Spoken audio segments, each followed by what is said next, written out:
शरीर कभी भी काम करते वक्त थकेगा नहीं। इतनी ऊर्जा तुम्हारे शरीर में बढ़ जाएगी। शरीर की ऊर्जा बढ़ाने के पीछे एक गहरा रहस्य छुपा है। उस रहस्य को जानने के बाद आप कभी भी आलस्य करने के बारे में सोचोगे भी नहीं। तो चलिए उस रहस्य को एक पुरानी प्रसिद्ध रहस्यमयी कहानी के माध्यम से समझे। दोस्तों, अगर हम कोई भी काम करते हैं तो हमें ऊर्जा की बहुत ज्यादा जरूरत होती है। आप महसूस भी किए होंगे कि जब आप बीमार होते हैं तो आपकी ऊर्जा बहुत ही कम हो जाती है और आप चाह करके भी कोई काम नहीं कर पाते हैं।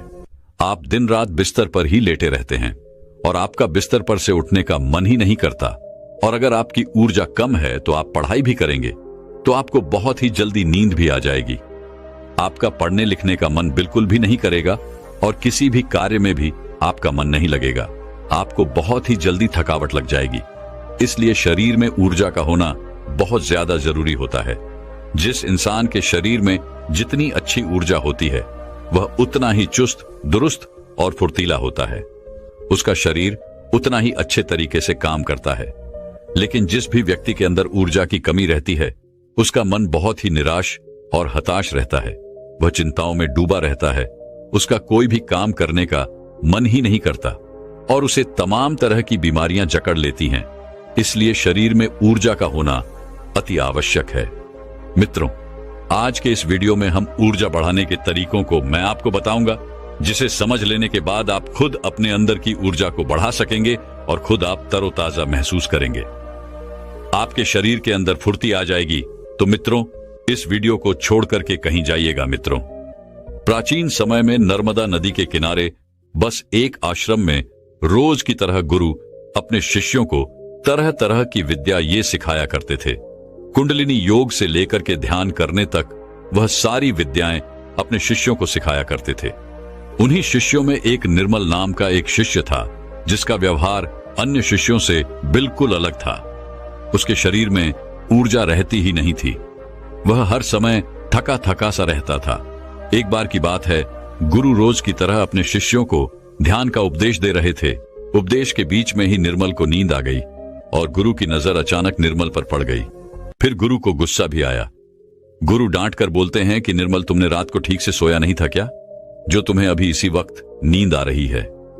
निर्मल घबरा गया और वह तुरंत नींद से जाग गया और फिर कहने लगा कि गुरुवर, माफ कीजिएगा, मैं रात को भी सोता हूं, फिर भी पता नहीं क्यों मुझे हर समय नींद आती रहती है। ऐसा लगता है कि शरीर में जान ही नहीं है। मैं बहुत जल्दी थक भी जाता हूं, चाह करके भी मैं कुछ कर नहीं पाता। गुरुवर, मेरा पढ़ाई में भी बिल्कुल मन नहीं लगता। मैं तरह तरह के उपाय भी अपनाता हूं और फिर भी मैं सफल नहीं हो पाता। हर समय ऐसा लगता है कि हमारे शरीर की ऊर्जा को किसी ने छीन लिया है। गुरु कहते हैं कि निर्मल, तुम बिल्कुल भी घबराओ नहीं। आज तुम्हारे साथ साथ मैं सभी शिष्यों को शरीर की ऊर्जा बढ़ाने के तरीके बता रहा हूं, जिसे तुम सब ध्यानपूर्वक सुनना। गुरु कहते हैं कि शिष्यों, सिर्फ अच्छा भोजन करने से शरीर में ऊर्जा नहीं बढ़ती। शरीर में ऊर्जा बढ़ाने के कई सारे कारण होते हैं। गुरु कहते हैं कि आश्रम में जो अनाज की खेती होती है, तो क्या वह सिर्फ उसमें पानी डालने से ही अच्छी फसलें तैयार हो जाती हैं क्या? सभी शिष्य कहते हैं कि नहीं गुरुवार, उसमें तो खाद माटी के साथ साथ तमाम चीजें डालनी पड़ती हैं, तब जाकर के फसल अच्छी तैयार होती है। गुरु कहते हैं कि अगर खेतों में पौधों को सिर्फ पानी ही डाला जाए तो क्या फसलों की पैदावार अच्छी होगी? सभी शिष्य कहते हैं कि नहीं गुरुवर, ऐसे में तो फसलें मुरझा जाएंगे। गुरु कहते हैं कि ठीक उसी प्रकार हमारे शरीर की भी हालत होती है। अगर हम सिर्फ खाना ही खाएंगे अच्छा तो भी हमारे शरीर में ऊर्जा नहीं पैदा होगी। अच्छी ऊर्जा पैदा करने के लिए कई सारे तरीके होते हैं। उनमें पहला तरीका है, कम खाने की आदत डालो। गुरु की इस बात को सुनकर के सब आश्चर्यचकित हो जाते हैं कि गुरुवर, अगर हम लोग बहुत कम खाना खाएंगे तो फिर हमारे शरीर में ऊर्जा कहां से आएगी? गुरु कहते हैं कि यही तो आज तक तुम सब समझ ही नहीं पाए। लोग सोचते हैं कि ज्यादा खाना खाएंगे तो शरीर में ताकत बढ़ेगी। ऐसा कुछ भी नहीं होता है। आप खाना पर्याप्त मात्रा में लीजिए, बल्कि मैं तो यह कहूंगा कि जितना आपको भूख है उसे थोड़ा कम ही खाइए। इससे क्या होगा कि जो आपकी शरीर की प्राण ऊर्जा है वह भोजन को जल्दी से पचा देगी और जो बाकी ऊर्जा बचेगी वह आपके शरीर की टूटी फूटी कोशिकाओं की मरम्मत करने में मदद करेगी। इससे आपके शरीर की प्राण ऊर्जा को आपके शरीर की देखरेख करने के लिए बहुत समय मिल जाएगा। और आप जब खाना पर्याप्त मात्रा में लेते हैं, बहुत ज्यादा खाना नहीं खाते हैं, तो आपका शरीर हल्का रहता है। और जब आपका शरीर हल्का रहेगा, खाना बहुत अच्छे तरीके से पच जाएगा, तो बाकी लोगों की तुलना में आप बहुत हल्का और ऊर्जावान महसूस करेंगे। गुरु कहते हैं कि जो लोग ज्यादा खाना खाते हैं, उनके शरीर की सारी ऊर्जा सिर्फ खाने को ही पचाने में लग जाती है और कई घंटों तक तो उनका खाना पचता ही रहता है और ठीक से उनका पाचन भी नहीं हो पाता। पेट उनका भारी भारी सा रहता है। लेकिन जो व्यक्ति कम खाते हैं, उनका पाचन बहुत ही जल्दी हो जाता है और फिर बचे हुई प्राण ऊर्जा शरीर की टूटी फूटी कोशिकाओं की मरम्मत करती रहती है। ऐसे लोग बहुत ही ऊर्जावान महसूस करते हैं। तुमने अजगर को तो देखा ही होगा। अजगर खाना खाने के बाद कई घंटों तक, या यूं कहे कि कई दिनों तक यूं ही अस्वस्थ पड़ा रहता है। उसके शरीर की फुर्ती ही चली जाती है। ऐसे ही हम सबके साथ होता है। अगर हम ज्यादा खाना खाएंगे तो हमारे शरीर की सारी प्राण ऊर्जा खाने के ऊपर लग जाएगी।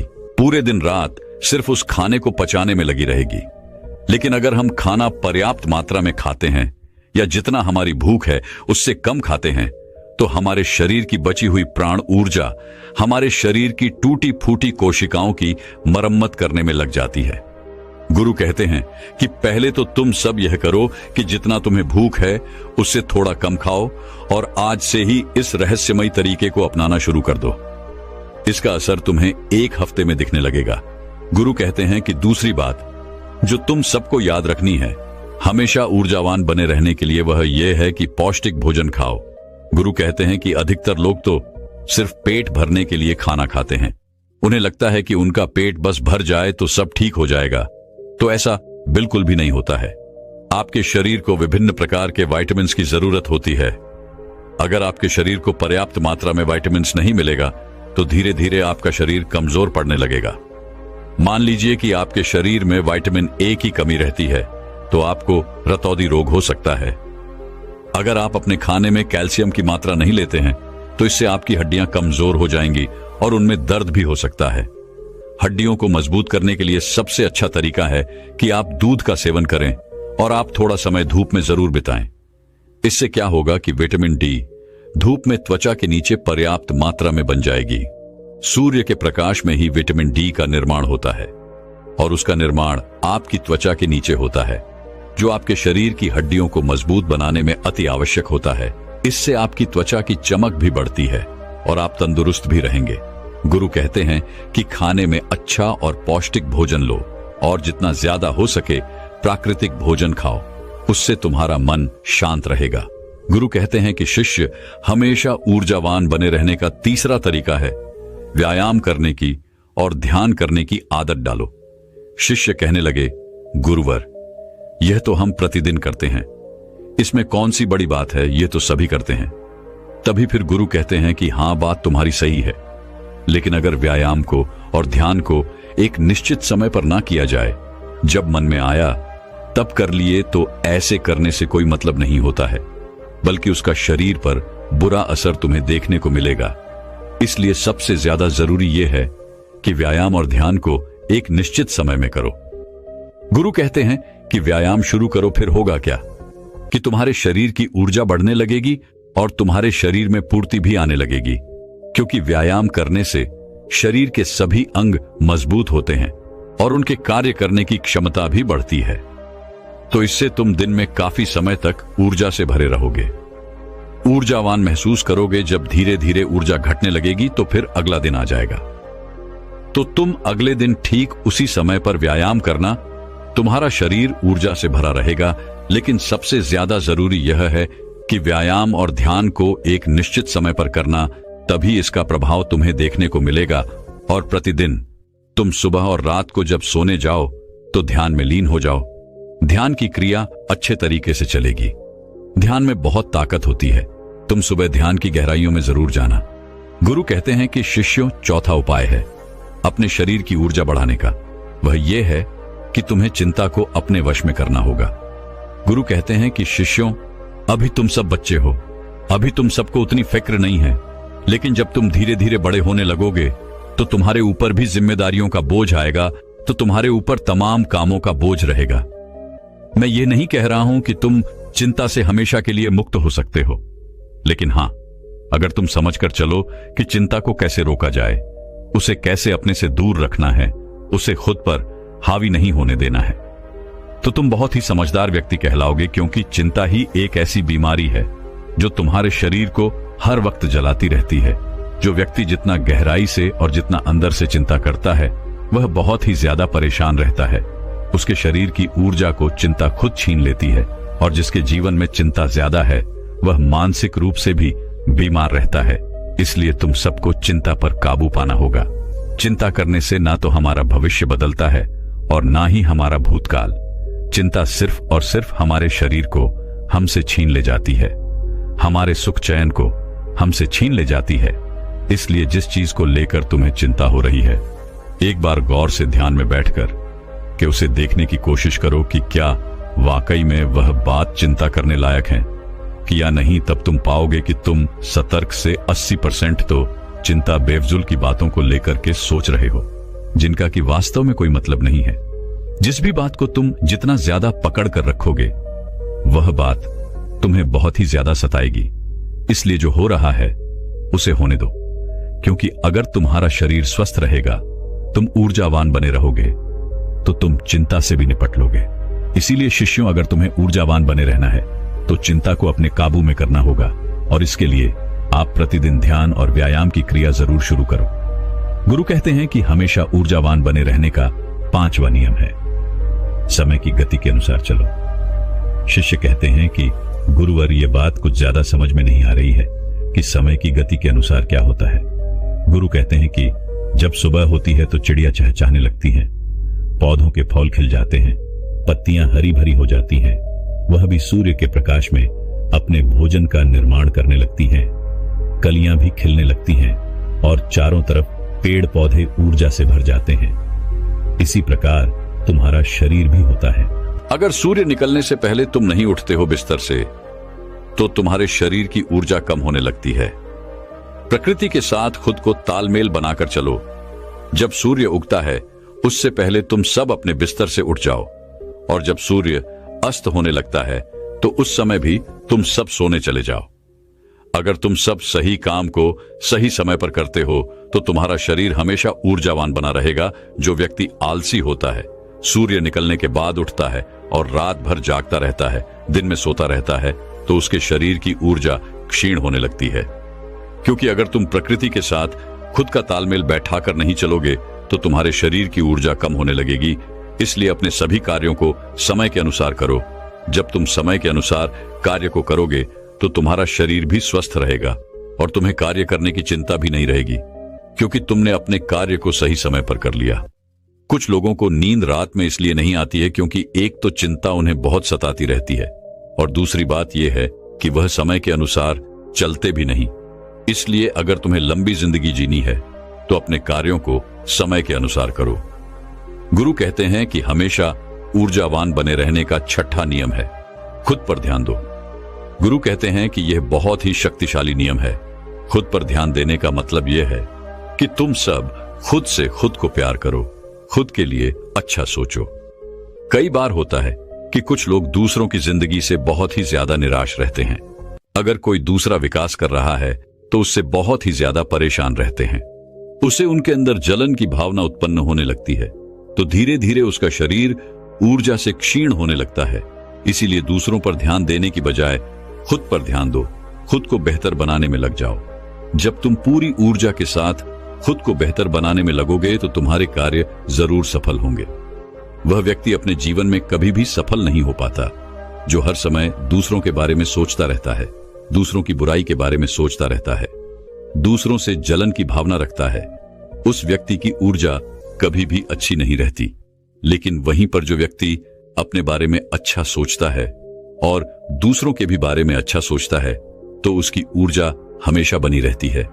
इसलिए अपनी ऊर्जा को अगर बढ़ाना है, तो खुद के बारे में अच्छा सोचो और खुद से बहुत प्यार करो। जब कोई इंसान किसी दूसरे व्यक्ति से जलता रहता है, तो उसके हार्मोन्स नकारात्मक होने लगते हैं, और अच्छे हार्मोन्स कभी भी उसके शरीर से स्रावित ही नहीं हो पाते, जिससे उसकी ऊर्जा कम होने लगती है।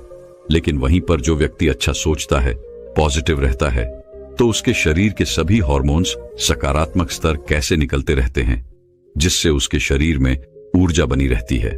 गुरु कहते हैं कि हमेशा ऊर्जावान बने रहने का 7वां नियम है सकारात्मक रहें।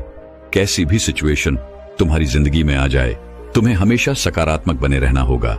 जो व्यक्ति जितना ज्यादा सकारात्मक होता है, उसकी सोच उतनी ही ज्यादा सकारात्मक होती है।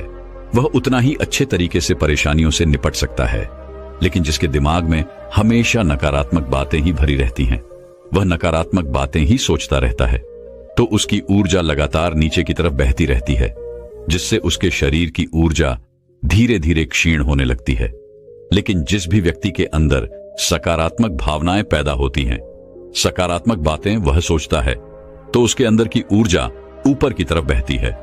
और जब ऊर्जा ऊपर की तरफ बहती है तो वह किसी भी कार्य पर, किसी भी तत्व पर बहुत ही अच्छे तरीके से सोच पाता है। और जब वह किसी कार्य को करता है तो उसमें वह सफल जरूर होता है। इसीलिए शिष्यों हमेशा सकारात्मक बने रहना बहुत ज्यादा जरूरी होता है। जरूरी नहीं कि हर पल आप सकारात्मक ही रहे, लेकिन अगर आपकी सोच सकारात्मक है तो आप तमाम तरह की मुश्किलों से पार जा सकते हैं, मुश्किलों को अपनी जिंदगी से हरा सकते हैं। इसीलिए सकारात्मक सोच के साथ आगे बढ़ने का प्रयास जरूर करो। गुरु कहते हैं कि शिष्यों, ये 7 नियम अगर तुम सब अपना लेते हो तो तुम्हारे शरीर की ऊर्जा कभी भी कम नहीं होगी। हमेशा तुम ऊर्जावान बने रहोगे और निर्मल। तुम तो मेरी ये 7 बातें आज से ही अपनाना शुरू करो, और अभी से, ताकि तुम्हारे शरीर की ऊर्जा ऊपर की तरफ बहे और तुम सकारात्मक सोच सको। हर पल तुम्हें नींद नहीं आएगी और तुम्हारा शरीर ऊर्जा से भरा रहेगा। गुरु ये 7 नियम बता करके शांत हो जाते हैं। तभी सभी शिष्य खड़े होते हैं और गुरु को प्रणाम करते हैं और उनका धन्यवाद अदा करते हैं, और सब लोग अपने अपने कार्यों पर वापस लग जाते हैं। तो दोस्तों, अब अगली आलस को दूर करने के ऊपर एक प्रसिद्ध आर्ष्य मुनि की कहानी की शुरुआत करते हैं। एक बार एक आलसी व्यक्ति एक आर्ष्य के पास जाता है और कहता है, मुनिवर, मैं आलस्य से बहुत परेशान हूं। यह आलस्य नाम की बीमारी मुझ पर दिनों दिन हावी होती जा रही है, लेकिन मैं कुछ भी नहीं कर पा रहा हूं। कृपया कर मुझे कोई ऐसा तरीका बताएं जिससे मैं अपने आलस्य को त्याग कर एक कर्मठ और सुखी जीवन जी सकूं। आर्ष्य ने कहा, आलस्य उसी व्यक्ति के जीवन में होता है जिसके जीवन में कोई बड़ा लक्ष्य नहीं होता, जो जीवन को जीना नहीं, सिर्फ काटना चाहते हैं। व्यक्ति ने कहा, हाँ मुनिवर, मेरे जीवन का कोई बड़ा लक्ष्य नहीं है। मैं तो बस जिए चला जा रहा हूं। जीवन की परिस्थितियां मुझे जिस तरफ ले जाती हैं, मैं उसी तरफ चला जाता हूं। लेकिन मुनिवर, आप मुझे वह तरीका बताएं जिससे मैं अपने आलस्य से छुटकारा पा सकूं। आर्ष्य ने कहा, हमारे जीवन में आलस्य 3 मुख्य कारणों की वजह से आता है। पहला कारण है किसी बड़े लक्ष्य का ना होना, दूसरा कारण है अपने शरीर और मन को ना समझना, और तीसरा कारण है आलसी और कामचोर व्यक्तियों की संगत करना। आलसी व्यक्ति ने कहा, मुनि, पर जरा इन तीनों बातों को विस्तार से समझाइए। आर्ष्य ने कहा, जिस व्यक्ति के जीवन में एक बड़ा और स्पष्ट लक्ष्य नहीं है, उस व्यक्ति के जीवन से आलस्य कभी जा ही नहीं सकता, क्योंकि एक स्पष्ट लक्ष्य व्यक्ति को निरंतर उत्साहित और कर्मशील बनाकर रखता है। और जब व्यक्ति के जीवन में आलस्य का आगमन होता है तो यह मजबूत लक्ष्य उसे याद दिलाता है कि यह समय आलस्य करके बर्बाद करने का नहीं, बल्कि कर्म करने का है। लेकिन लक्ष्य ऐसा नहीं होना चाहिए जिसे तुमने अति उत्साह या निराशा के क्षणों में बनाया हो, क्योंकि उत्साह और निराशा के पलों में बनाए गए लक्ष्य इन परिस्थितियों के समाप्त होते ही कमजोर और क्षीण पड़ जाते हैं। लक्ष्य का निर्धारण हमेशा ही अनुकूल परिस्थितियों में बहुत ही सोच समझकर और शांत दिमाग से करना चाहिए। वह लक्ष्य तुम्हारी भावनाओं और दिल से जुड़ा होना चाहिए। साथ ही उस लक्ष्य के बनाने के पीछे का एक बहुत ही मजबूत कारण भी होना चाहिए कि आखिर तुम उस काम को क्यों करना चाहते हो, क्योंकि जब तुम अपने लक्ष्य से भटक रहे होगे तो उस लक्ष्य के पीछे का मजबूत कारण ही वह शक्ति होगी जो तुम्हें अपने लक्ष्य की तरफ वापस खींच लाएगी। अगर तुम्हारा लक्ष्य ऐसा है जिसके बारे में सोचकर ही तुम्हारे अंदर जोश और आंखों में आंसू आ जाते हैं, तो फिर तुम्हें चिंता करने की जरूरत नहीं है, क्योंकि फिर तुम्हारा लक्ष्य तुम्हारे आलस्य को खत्म कर देगा। आर्ष्य ने आगे कहा, लेकिन कुछ ऐसे भी लोग होते हैं जिनके जीवन में लक्ष्य तो होता है, लेकिन वे फिर भी आलस्य करते हैं। तो इनके जीवन में आलस्य का कारण है कि ऐसे लोग यह नहीं समझ पाते कि हमारा मन काम कैसे करता है। हमारा मन बहुत ही चालाक है और यह हमारे साथ हर समय खेल खेलता रहता है। यह कभी भी किसी काम का विरोध नहीं करता, बल्कि या तो उस काम को टालता है या फिर उस काम को करने में आने वाली कठिनाइयों को बढ़ा चढ़ाकर दिखाता है। जैसे कि अगर तुम इससे कहोगे कि पढ़ाई करनी है तो यह कहेगा थोड़ी देर आराम कर लेते हैं फिर पढ़ाई करेंगे। अगर तुम इससे कहोगे कि ध्यान करना है तो यह कहेगा कि ध्यान करने का सबसे अच्छा समय तो सुबह ब्रह्म मुहूर्त में होता है। कल सुबह से जल्दी उठेंगे और फिर ध्यान करेंगे, और फिर ना तो तुम सुबह ब्रह्म मुहूर्त में उठ पाओगे और ना ही कभी ध्यान कर पाओगे। अगर तुम मन से कहोगे कि धन कमाना है तो यह कहेगा कि क्या इतना ही आसान है धन कमाना? अगर इतना ही आसान होता तो आज सभी लोग अमीर होते। व्यक्ति ने कहा, मुनिवर तो फिर इस मन की चाल का समाधान क्या है? आर्षि ने कहा, इस मन के साथ भी वही करो जो यह तुम्हारे साथ करता है। जब तुम्हारा मन कहे कि थोड़ी देर आराम कर लेते हैं फिर काम करेंगे, तो तुम तुरंत इससे कहो कि थोड़ी देर क्यों, बहुत देर तक आराम करेंगे, लेकिन पहले ये काम खत्म कर लेते हैं। जब मन कहे कि आज स्वादिष्ट भोजन कर लेते हैं, कल से व्यायाम करेंगे, तो तुरंत इससे कहो कि स्वादिष्ट क्यों, बहुत स्वादिष्ट भोजन करेंगे, लेकिन काम हम आज से ही शुरू करेंगे। कुल मिलाकर तुम्हें अपने मन को मूर्ख बनाना है जैसे ये तुम्हें बनाता है। व्यक्ति ने पूछा, लेकिन मुझे अपने मन को मूर्ख कब तक बनाना पड़ेगा? आर्षि ने कहा, जब तक तुम अपने जीवन से आलस्य को दूर रखना चाहते हो। आर्षि ने आगे कहा, या तो तुम अपने मन को मूर्ख बनाओ, नहीं तो यह मन तो तुम्हें मूर्ख बना ही रहा है। व्यक्ति ने कहा, मुनिवर कभी कभी मैं यह निश्चय करता हूं कि कल से इस काम को जरूर करूंगा और अपना समय बर्बाद नहीं करूंगा, लेकिन अगले दिन आते ही मैं फिर से काम को टालना शुरू कर देता हूं। सुबह सोचता हूं कि अभी तो पूरा दिन पड़ा है, दोपहर में काम कर लूंगा, दोपहर होती है तो सोचता हूं कि शाम को कर लूंगा, और फिर शाम से रात हो जाती है, लेकिन मैं अपना काम शुरू भी नहीं कर पाता हूं और फिर पछताता रहता हूं। समय बर्बाद करने के लिए खुद को कोसता रहता हूं, और फिर अगले दिन भी मेरे साथ यही होता है, उसके अगले दिन भी मेरे साथ यही होता है, और यह चक्र लगातार चलता आ रहा है। मैं अपने समय को सही तरीके से व्यवस्थित नहीं कर पा रहा हूं। आर्षि ने कहा, बात समय को व्यवस्थित करने की नहीं है, बात तो मन को व्यवस्थित करने की है। जब तक तुम्हारा मन व्यवस्थित नहीं होगा तब तक तुम समय को व्यवस्थित कर भी नहीं सकते। अगर तुम्हें अपने समय को नियंत्रित करना है तो तुम्हारा अपने मन पर नियंत्रण होना बेहद आवश्यक है, और यह संभव है ध्यान से, अपने विचारों के प्रति जागरूक होने से।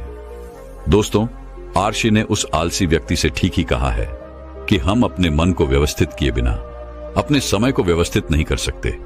व्यक्ति ने कहा, मुनिवर, लेकिन कभी कभी ऐसा भी होता है कि किसी काम को करने का मन भी होता है, वह काम जरूरी भी होता है, लेकिन तब हमारा शरीर आलस्य करता है। हमारे शरीर में इतनी ऊर्जा नहीं होती कि हम उस काम को कर सके। यदि हम उस काम को शुरू भी कर देते हैं तो बहुत ही जल्द हमारा शरीर थक जाता है। फिर या तो हम उस काम को आगे के लिए टाल देते हैं, या फिर अगर उस काम को करते भी हैं तो वह काम ठीक से नहीं हो पाता। आर्षि ने कहा, तुम अपने मन को तो मूर्ख बना सकते हो, लेकिन अपने शरीर को कैसे मूर्ख बनाओगे? शरीर चलता है ऊर्जा से, और ऊर्जा मिलती है भोजन से। लेकिन अगर तुम ऐसा भोजन करोगे जिसमें खुद कोई ऊर्जा नहीं है, कोई जीवन नहीं है, तो तुम्हारे शरीर को ऊर्जा कैसे मिलेगी? तुम्हारा शरीर पूरे दिन आलस्य से घिरा रहेगा। ऊर्जा रहित भोजन से मेरा आशय ऐसे भोजन से है जो हम सिर्फ स्वाद के लिए खाते हैं, जिसे ग्रहण करने से हमारे शरीर का संपूर्ण विकास नहीं होता। इसीलिए तुम ऐसा भोजन ग्रहण करो जो तुम्हारे शरीर में ऊर्जा भरे, ना कि आलस। व्यक्ति ने कहा, मुनिवर, मैं यह तो समझ गया कि कैसा भोजन आलस्य पैदा करता है, लेकिन अब आप मुझे आलस्य के तीसरे कारण के बारे में बताइए कि बुरी संगत कैसे हमें आलसी बना सकती है। आर्षि ने कहा, किसी भी इंसान के जीवन में इस बात का सबसे ज्यादा फर्क पड़ता है कि वो कैसे लोगों के साथ अपना समय व्यतीत करता है, क्योंकि कोई भी इंसान अपने आसपास के माहौल और लोगों से सबसे ज्यादा प्रभावित होता है। इसीलिए तुम्हें इस बात का ध्यान रखना बहुत जरूरी है कि कहीं तुम्हारे मित्र आलसी स्वभाव के तो नहीं है, कहीं वो काम को टालने की आदत से ग्रसित तो नहीं है, क्योंकि अगर ऐसा है तो आज नहीं तो कल तुम भी आलसी बन ही जाओगे, तुम भी काम को टालना सीख ही जाओगे। क्योंकि बुरी आदतें अच्छी आदतों की तुलना में ज्यादा आसानी से लोगों को अपनी ओर आकर्षित करती हैं और फिर लोग इन बुरी आदतों के गुलाम बन जाते हैं। इसीलिए तुम्हें अपने आसपास के लोगों के आलसी स्वभाव के प्रति भी जागरूक रहना पड़ेगा और ऐसे लोगों का साथ छोड़ना पड़ेगा जो स्वभाव से आलसी हैं। अगर आलसी लोगों की संगत करोगे तो आलसी ही बनोगे, ऊर्जावान लोगों की संगत करोगे तो ऊर्जावान बनोगे, और ये निर्णय पूरी तरह से तुम्हारे हाथों में है। इसीलिए कर्मठ और ऊर्जावान लोगों के साथ रहो, और अगर तुम्हारे आसपास ऐसे लोग नहीं हैं तो अकेले रहने की आदत डाल लो। व्यक्ति ने कहा, गुरुवर, लेकिन मैं शुरुआत कहां से करूं? आर्ष ने कहा, शुरुआत करो एक स्पष्ट और मजबूत लक्ष्य को बनाने के साथ, जिसके बनाने के पीछे का एक मजबूत कारण भी होना चाहिए। उसके बाद अपने मन को खुद को मूर्ख मत बनाने दो, बल्कि इसे मूर्ख बनाते रहो, क्योंकि जैसे ही तुम इसे मूर्ख बनाना बंद करोगे, ये तुम्हें मूर्ख बनाना शुरू कर देगा। उसके बाद अपने शरीर का ख्याल रखो कि तुम कैसा भोजन करते हो। ज्यादा से ज्यादा हल्का भोजन करने की कोशिश करो, क्योंकि भोजन को पचाने में ही हमारा शरीर बहुत सी ऊर्जा नष्ट कर देता है, जिससे बाकी कामों को करने के लिए कम ऊर्जा बचती है और फिर हम आलस्य और कमजोरी महसूस करते हैं। आसानी से पचने वाले और ऊर्जा से भरपूर पदार्थ ही अपने भोजन में शामिल करो। उसके बाद अपने सोने और उठने का समय निश्चित करो, इससे तुम ज्यादा अनुशासित रह पाओगे। अपने दिनचर्या में रोज व्यायाम और ध्यान का समय भी निश्चित करो। साथ ही किसी भी काम को खत्म करने का एक समय निश्चित कर दो। इससे तुम्हारा दिमाग उसी समय तक काम को पूरा करने के लिए खुद को प्रेरित करेगा, जिससे तुम किसी भी काम को समय पर खत्म कर पाओगे। इसके बाद सबसे महत्वपूर्ण बात कि आलसी और कामचोर लोगों की संगत करना छोड़ दो और खुद के साथ समय बिताना शुरू करो। अगर तुमने इन सारी चीजों का पालन किया तो आलस्य तुम्हारे जीवन से पूरी तरह से गायब हो जाएगा। ये सारी बातें सुनने के बाद व्यक्ति ने कहा, मुनिवर, आलस्य से छुटकारा पाना तो बहुत ही आसान है। आर्ष ने कहा, यह आसान भी तुम्हारे मन को ही लग रहा है। यह मन कब तुम्हारे साथ कैसे चाल चलेगा, इसके लिए तुम्हें जागरूक रहना पड़ेगा, और जागरूकता आती है जागरूक लोगों के साथ रहने से, अकेले रहने से, या फिर ध्यान करने से। व्यक्ति ने कहा, मुझे अपने आलस्य को भगाने का काम अभी और इसी क्षण से शुरू कर देना चाहिए। आर्ष ने कहा, हाँ, बिल्कुल सही कहा तुमने। सही समय का इंतजार भी मन की ही चाल है। तो दोस्तों, क्या